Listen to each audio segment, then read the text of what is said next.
The morning fog hung thick over the French countryside near Aracourt on September 19, 1944. Inside his Panther tank, Oberleutnant Karl Fischer checked his instruments one final time. The 45-ton machine beneath him represented the pinnacle of German engineering, thick, sloped armor, a high-velocity 75mm gun that could penetrate any Allied tank at 2,000 meters, and superior optics that made long-range gunnery almost surgical. Around him, 43 other Panthers from the newly formed 113th Panzer Brigade rolled through the mist, their commanders confident in both their technological superiority and their upcoming victory. Fischer had studied the intelligence reports carefully. The Americans ahead of them were equipped primarily with M4 Sherman tanks, mounting the short-barreled 75mm gun, what German tankers dismissively called the door knocker when referring to similar low-velocity weapons. The Sherman's gun fired a shell at just 618 meters per second compared to the Panther's 930. On paper, it was a massacre waiting to happen. Fischer's own training manual explicitly stated that Sherman's 75mm rounds would bounce harmlessly off Panther frontal armor at virtually any range. The American tankers, he had been told, were forced to close to suicidal distances, perhaps 300 meters or less, just to have a chance at penetrating Panther side armor. His battalion commander had been blunt in the morning briefing. "Gentlemen, we face an enemy with inferior equipment and inadequate training. Today will be a turkey shoot." This wasn't empty propaganda. Every tactical manual, every after-action report from the Eastern Front, every word from veterans who had fought in Normandy confirmed the same basic truth. German armor was technologically superior. The Tiger's 88mm gun could destroy a Sherman from 3,000 meters. The Panther's gun, with its remarkable muzzle velocity and penetration, could engage at ranges where return fire was impossible.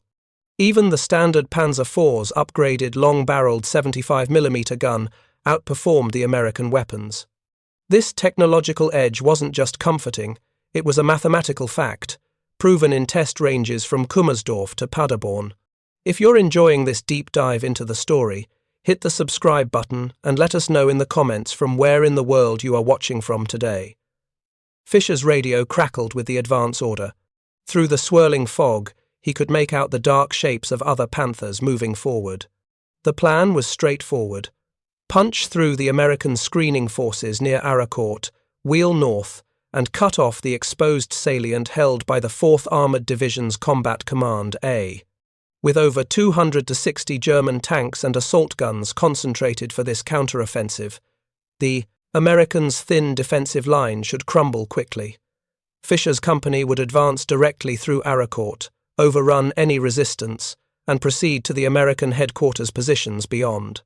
Speed and shock would be their weapons, just as in the glory days of 1940, when Panzers had raced across France. What Fischer didn't know, what none of the German commanders advancing through that September fog knew, was that they were rolling into a battle that would fundamentally challenge everything they believed about American combat capability. The 75mm gun they dismissed with contempt would account for a staggering 40% of all German tank kills in the European theatre of operations. The inadequate American tankers ahead of them had been preparing concealed positions, conducting reconnaissance, and coordinating with tank destroyers, artillery, and air support in ways that German doctrine simply didn't anticipate.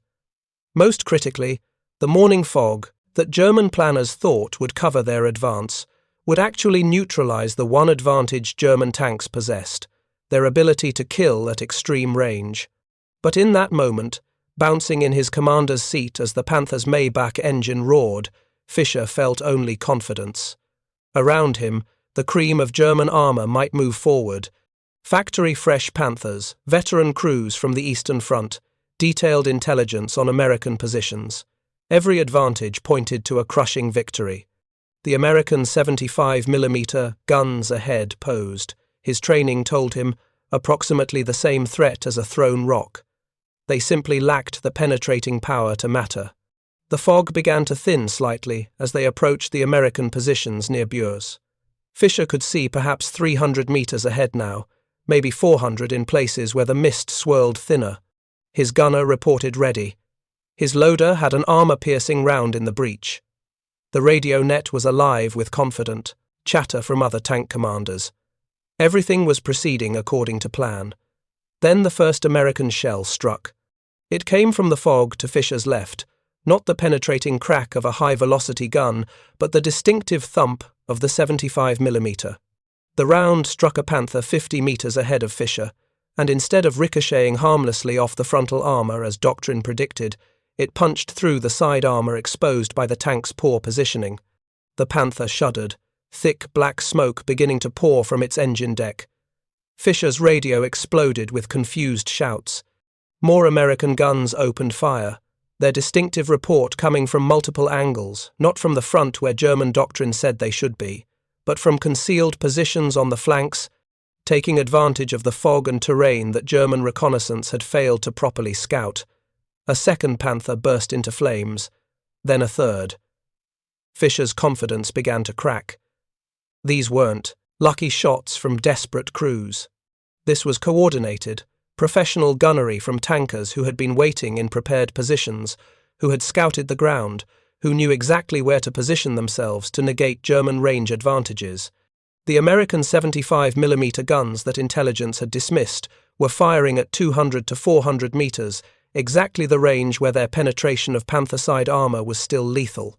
Fisher had been taught that American tankers couldn't execute such tactics. His training had emphasized that Americans relied on frontal assaults and superior numbers, not tactical sophistication. He was learning, in the most visceral way possible, that his training had been catastrophically wrong. A Sherman suddenly appeared through the mist, barely 200 meters away. Fisher's gunner fired immediately, the high-velocity round screaming across the short distance and striking the Sherman's turret. But even as the German round hit, the Sherman had already fired. Fisher felt his Panther rock violently as the American 75mm shell struck his right side armor at a steep angle. The shell didn't penetrate this time, but the impact shattered the external track guard and sent fragments of metal screaming past Fisher's open hatch. His driver, panicking, reversed hard, and Fisher realized with cold horror that he was retreating. They were all retreating. The Panthers, Germany's technological masterpiece, were pulling back from inferior American tanks. The radio net devolved into chaos. Commands, counter-commands, requests for support.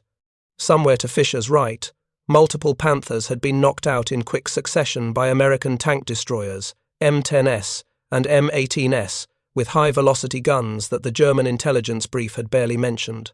These weren't in the prepared defensive positions. They were mobile, repositioning after each shot, using American radios to coordinate with the Sherman tanks, and with artillery observers, who were now calling down fire missions on the stalled German advance.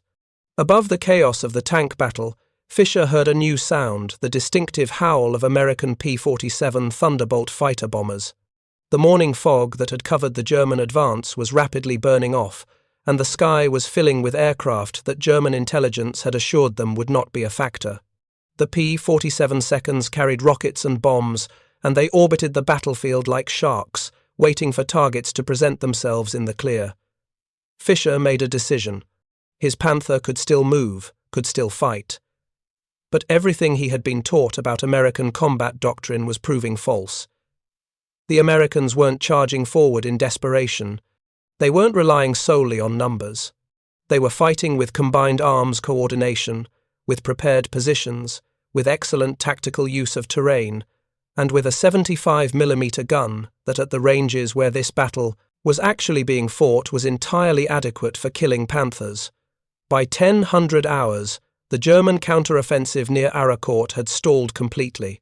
11 Panthers lay burning or abandoned in the French countryside. American casualties were minimal, and in command posts across the German lines, officers stared at reports that made no sense according to their understanding of American capabilities. The 75mm gun, the weapon they had dismissed and mocked, had just destroyed a significant portion of the attacking force. But the true shock was yet to come. Over the next 11 days, as German commanders threw more armor into the Battle of Aracourt, they would discover that the morning's defeat was no fluke. The American 75mm gun, employed by well-trained crews with proper tactical support, was killing German tanks with devastating efficiency. A post-war survey would eventually reveal the full scope of what German tankers failed to understand. Of over 12,000 Allied tank casualties surveyed from all theatres, 54% were caused by gunfire. Of the German tanks destroyed by Allied gunfire, an astounding 86% were killed by 75mm and 88mm guns. But most crucially, contrary to German propaganda that attributed most kills to the feared 88mm, the 75mm was responsible for approximately 40% of all tank destructions in the European theatre. The gun German tankers laughed at was killing them at rates they couldn't have imagined. Fischer survived that first day at Aracourt. His Panzer made it back to German lines, scarred but functional. But something had changed in him, something that would spread through the German armoured forces like a virus of doubt. The comfortable certainty of technological superiority had shattered. The Americans, he now understood, weren't winning through crude numerical superiority alone. They were winning because they had created a system of training, tactics, combined arms integration, and industrial support that made their inferior equipment devastatingly effective in actual combat conditions. And the 75mm gun that German propaganda had dismissed as inadequate was at the heart of that system, punching through not just armour, but through every comfortable assumption German tankers had brought to battle. 3 days after the initial shock at Aracourt, Hauptmann Werner Gessler sat in a hastily established battalion command post, staring at casualty reports that made no tactical sense. Gessler commanded a company of Panzer IVs in the 111th Panzer Brigade, and his orders were simple: learn from the 113th's mistakes, avoid their tactical errors, and break through the American lines that had somehow held against superior German armour. The problem was that nobody could adequately explain what those mistakes had been. The after-action reports were fragmentary, contradictory, and suffused with an unfamiliar tone of confusion.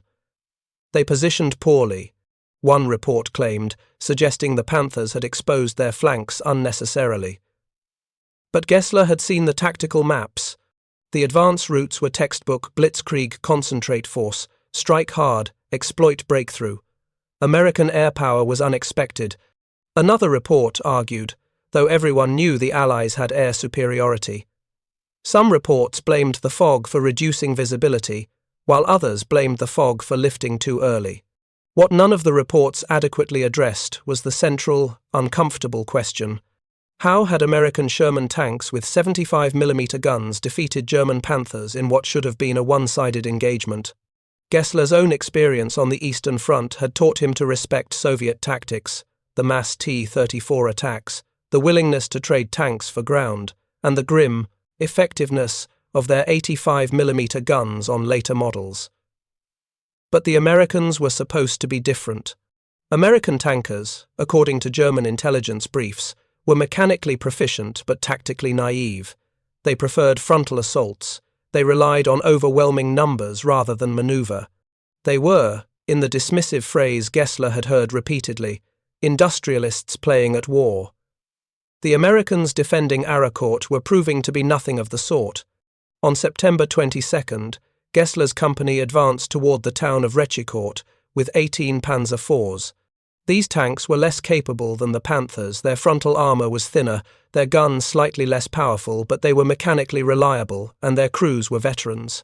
Gessler positioned his tanks carefully, using hedgerows for concealment, advancing by bounds with overwatch elements covering each movement. This was professional armour warfare, executed by experienced crews, had survived the grinding battles in Normandy. They were doing everything right. The American response was devastatingly effective. Gessler's lead tank was struck from a concealed position 800 meters away, a textbook ambush that destroyed the Panzer IV with a single round through its side armour. Before Gessler could reorient his company, artillery fire began to fall. Not random harassing fire, but carefully plotted concentrations that had clearly been pre-registered on likely German approach routes.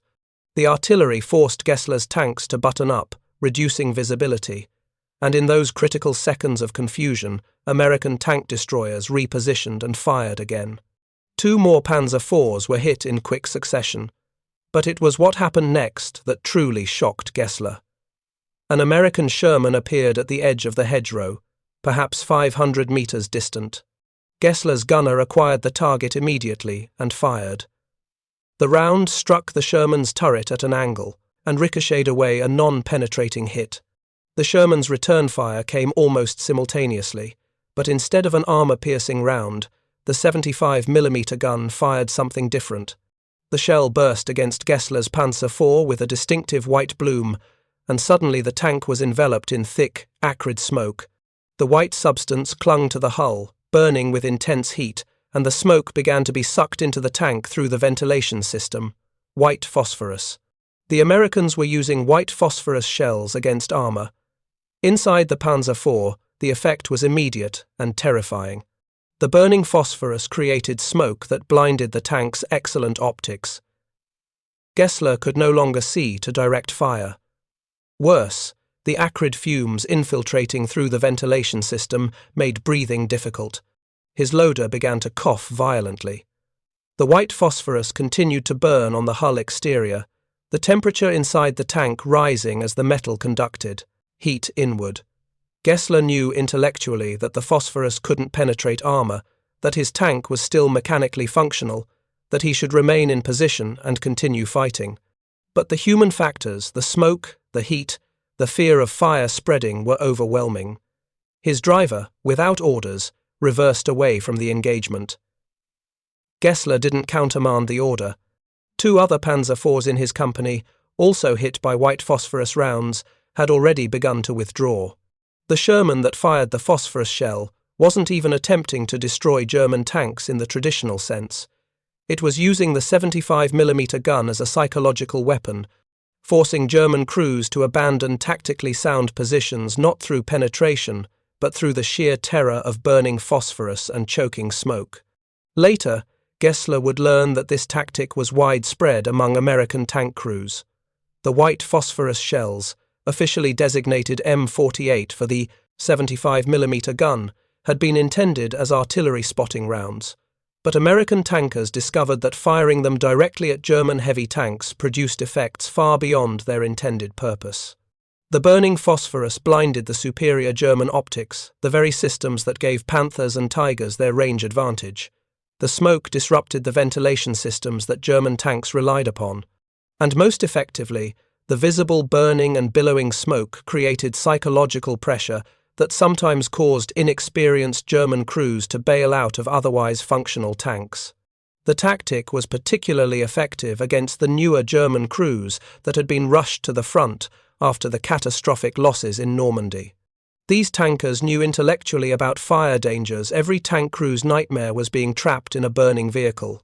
When white phosphorus shells struck, creating smoke and flames on the hull exterior, young crews sometimes panicked and abandoned vehicles that could have continued fighting.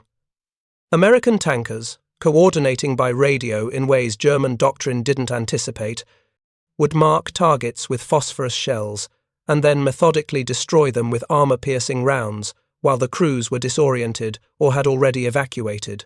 But even more fundamentally, Gessler was beginning to understand that German intelligence had mischaracterized the basic nature of American tank warfare. The 75mm gun wasn't inadequate. It was optimized for a different tactical philosophy. German tanks were designed to kill other tanks at maximum range. The Panther's high-velocity 75mm gun could penetrate Sherman frontal armor at 2,000 meters. The Tiger's 88mm could do the same at 3,000. These were impressive specifications, and on test ranges, they translated to clear German superiority. But actual tank combat in Western Europe rarely occurred at those ranges. The Bocage, country of Normandy, had limited sightlines to a few hundred meters at most. The rolling terrain of Lorraine, where Aracourt was fought, offered longer potential engagement ranges, but fog, smoke, terrain masking, and American tactical positioning consistently brought engagements to medium and close ranges. A post-war analysis would reveal that the average tank engagement range in Western Europe was between 600 and 800 meters, exactly the range where the Sherman's 75mm gun remained effective against the side and rear armor of German tanks. The American 75mm M48 high-explosive shell contained 1.5 pounds of TNT. When fired at infantry, trucks, buildings, or anti-tank gun positions, which constituted roughly 80% of targets encountered, this was devastatingly effective. A ballistics laboratory study conducted after the war tested the anti-personnel effectiveness of various tank gun ammunition by detonating shells in open fields and counting the casualty-inducing shrapnel fragments within a 20-foot radius. The 75mm HE shell produced 950 fragments. By comparison, the high-velocity 76mm gun that was supposed to replace it produced only 560 fragments. The later 90mm gun on the M26 Pershing produced 672. If you find this story engaging, please take a moment to subscribe and enable notifications. It helps us continue producing in-depth content like this. This meant that for the majority of targets, American tanks actually engaged German infantry, anti-tank gun crews, supply trucks, artillery positions. The older 75mm gun was more effective than the improved higher velocity weapons. American tankers understood this instinctively. Even after 76mm Shermans became available in late 1944, many tank commanders requested to keep their 75mm armed vehicles. General George Patton's Third Army initially refused to accept 76mm Shermans for exactly this reason. Only adopting them after the Battle of Aracourt demonstrated the occasional need for better anti-armor penetration. But the German assessment of the 75mm as inadequate was based on a fundamental misunderstanding of American doctrine. The United States Army didn't task tanks with killing other tanks. That was the responsibility of specialized tank destroyer battalions, equipped with high-velocity guns on lighter, more mobile chassis. The M10 Wolverine mounted a 3-inch gun. The M18 Hellcat mounted a 76mm high-velocity gun and could reach speeds of 50 miles per hour. The M36 Jackson, arriving in theater in late 1944, mounted a 90mm gun that could penetrate any German tank from the front. At Aracourt, American tank destroyers from the 704th Tank Destroyer Battalion worked in coordination with Sherman tanks in ways that German planning had not anticipated. The Shermans would fix German armor in place, sometimes using white phosphorus to blind and disorient, while the tank destroyers maneuvered to flanking positions for killing shots. American forward observers called artillery strikes on German assembly areas. P-47 Thunderbolts orbited overhead once the morning fog lifted, ready to strafe any German armor caught in the open. And all of this was coordinated by radio communications that were far more effective than German systems. German tactical radios were often unreliable and limited in number. A Panther company might have radios only in the company commander's tank and in each platoon leader's vehicle. American doctrine, by contrast, equipped every single tank with a radio. Sherman crews could communicate instantly with supporting tank destroyers, with artillery observers, with air support coordinators, with adjacent units. This meant that when a Sherman spotted a German tank, that information was immediately shared across the entire American tactical network. Multiple units could coordinate their response in real time. German formations, by contrast, often operated with limited situational awareness, individual company commanders making decisions based on what they could personally observe. By September 25th, the German counter-offensive at Aracourt had collapsed completely. The 113th Panzer Brigade had been shattered, with 43 of its factory-new Panthers destroyed or abandoned. The 111th Panzer Brigade, Gessler's unit, had lost 31 tanks. Elements of the 3rd and 15th Panzer Grenadier divisions had been mauled. German formations that began the battle with 262 tanks and assault guns had been reduced to fewer than 100 operational vehicles. American Combat Command A, which had borne the brunt of the German assault, Reported losses of just 14 M4 Sherman medium tanks and 7 M5 light tanks totally destroyed, with 25 killed and 88 wounded. The kill ratio was catastrophic for German forces. In the single most favorable scenario for German armor, a counteroffensive against an exposed American salient with local numerical superiority, executed by units equipped with technologically superior Panthers, the Germans had been decisively defeated, and much of that defeat had been inflicted by the 75mm gun that German intelligence had dismissed as inadequate. Gessler survived Aracourt. His Panzer IV, scarred by white phosphorus but still functional, limped back to German lines on September 26. He was reassigned to a reconstituted unit and fought on through the winter and into the spring of 1945. But the comfortable certainties of German technological superiority never returned. He had seen American tank crews execute combined arms tactics with a sophistication that matched or exceeded German capabilities. He had watched American forward observers call artillery fire with devastating accuracy. He had experienced the psychological impact of white phosphorus shells, turning his superior optics into liabilities. And he had learned that in actual combat, the inferior American 75mm gun killed German tanks with frightening efficiency. The broader strategic implications of Aracourt were profound. The battle demonstrated that German armor, even when equipped with the best tanks Germany could produce, could no longer achieve the decisive breakthroughs that had characterized earlier campaigns. American forces had developed tactical systems combining air power, artillery, tank destroyers, and coordinated infantry armor teams that negated German technological advantages. The Sherman 75mm gun, employed within this system, was entirely adequate for its role. It didn't need to penetrate Panther frontal armor at 2,000 meters because American tactics ensured that such engagements rarely occurred under circumstances favorable to the Germans. In March of 1945, as German resistance crumbled and Allied armies drove deep into the Reich, the United States Third Army conducted a systematic survey of destroyed German armor across their area of operations. The survey examined 136 German tanks in detail, documenting what had killed them, from what angles, and with what weapons. The surveyors were meticulous, examining impact points, measuring penetration holes, assessing burn patterns, and correlating the physical evidence with available tactical reports. Their goal was to understand, with scientific precision, what actually worked against German armor in combat conditions rather than on test ranges. The results contradicted nearly every assumption about German tank superiority. Of the 136 tanks surveyed, 100 consisted of Panzer EIs and Panzer IVs, Germany's medium tanks. 59 had been destroyed by Allied gunfire, 40 by terrain obstacles or mechanical deficiencies, and 1 by a mine. The mechanical failure rate was revealing in itself. 40% of these German tanks had been lost, not to enemy action, but to breakdowns, terrain damage, or lack of fuel. The vaunted German mechanical engineering that produced such impressive specifications on paper failed with distressing regularity under field conditions. But more striking was the breakdown of how German tanks were actually killed.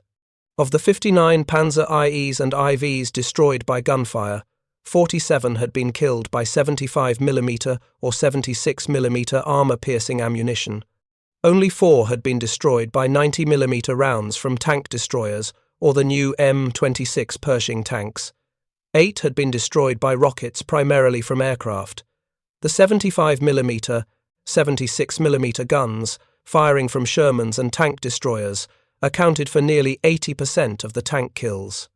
The survey examined the remaining 36 German tanks separately, Panthers and Tigers, Germany's heavy armor. 30 of these had been destroyed by Allied gunfire and 6 by terrain obstacles or mechanical failures. Again, the mechanical failure rate, 17%, even for these supposedly superior machines, suggested that German engineering prioritized performance specifications over reliability. But the gunfire data was even more revealing. Of the 30 Panthers and Tigers destroyed by Allied weapons, 19 had been killed by 75mm or 76mm rounds. Only 2 had been destroyed by 90mm guns. 9 had been destroyed by rockets or bombs from aircraft. The inadequate 75mm gun had killed more Panthers and Tigers than all other ground-based weapons combined. The survey documented where these tanks had been hit. For the Panthers and Tigers, hits to the frontal hull armor consisted of 21 impacts, with only 6 achieving penetration and 15 ricocheting off. This confirmed what German crews believed: frontal armor on heavy tanks was largely impervious to medium-caliber Allied guns. But hits to the side hull told a different story. 51 impacts, with 42 achieving penetration and only 9 ricocheting.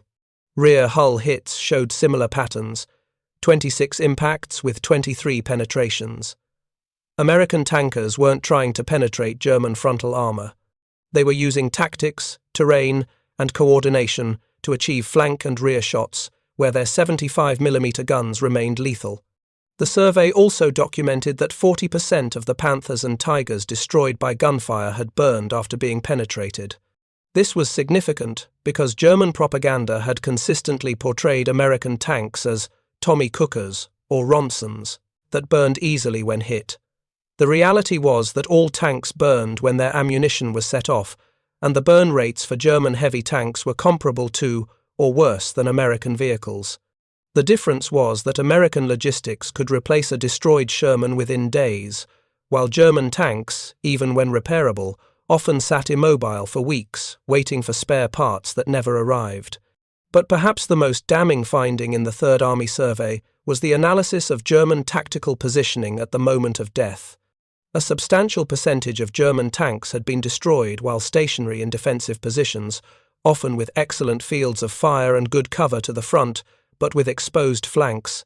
This suggested that German tank commanders were still thinking in terms of long-range gunnery duels, where their superior guns and optics would dominate. They positioned themselves for frontal engagements that never came. Meanwhile, American forces systematically maneuvered for flank shots, using terrain masking, smoke, and combined arms coordination to create the tactical conditions where their inferior 75mm guns could kill. The survey results were consistent with broader data collection from across the European theatre of operations.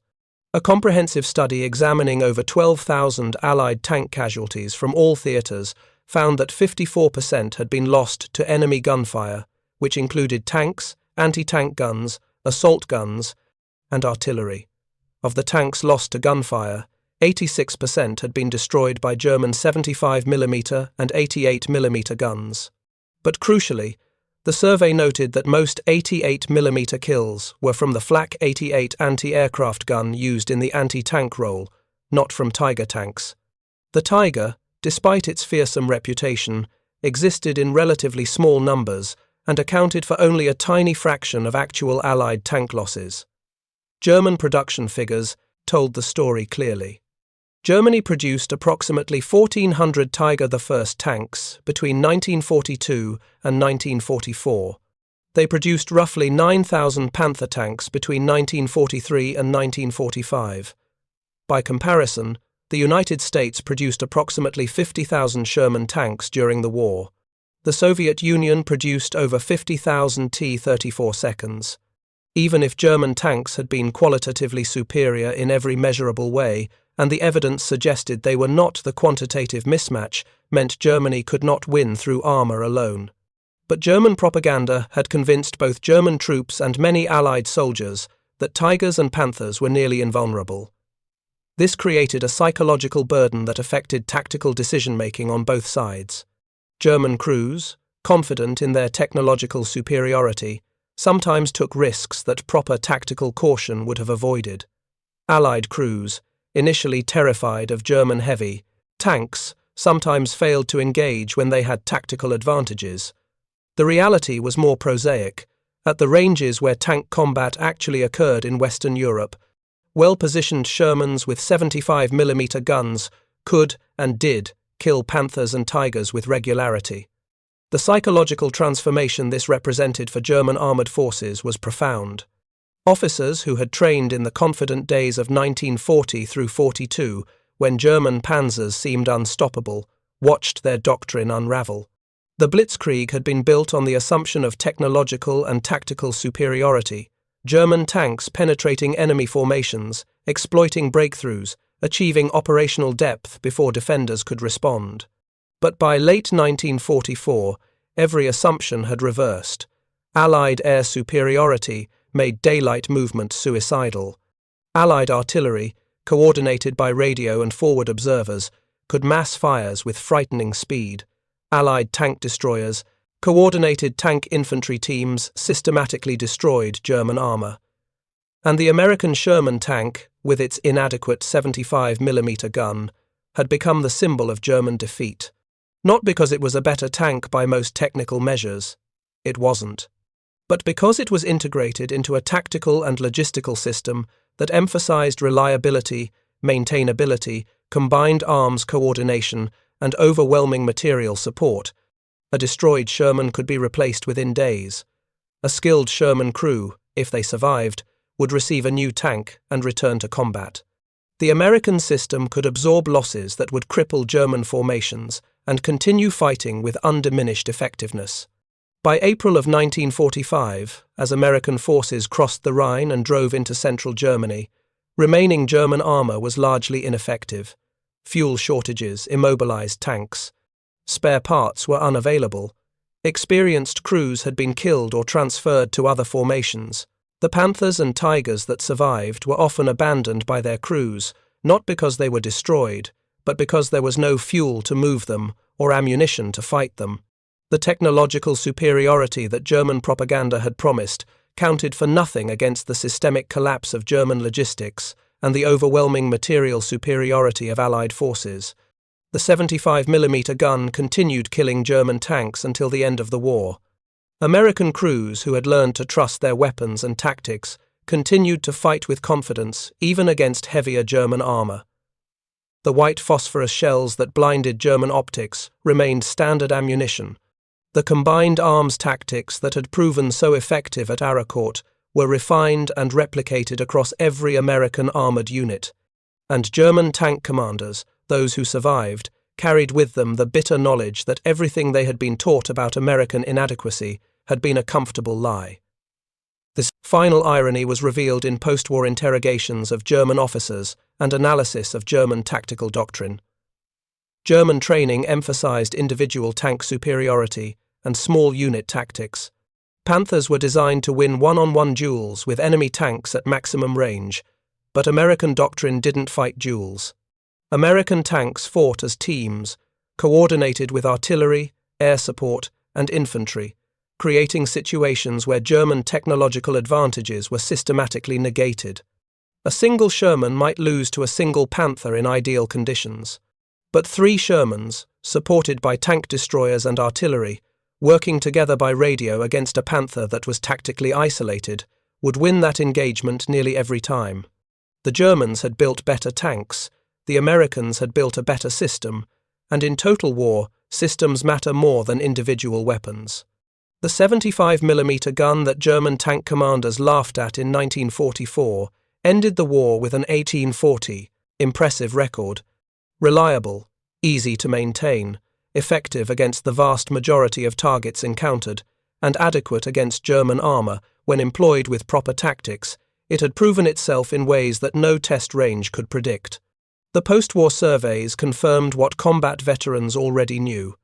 In actual fighting conditions, with proper tactical employment, the Sherman's 75mm gun had punched through not just German armor, but through every comfortable assumption about technological superiority.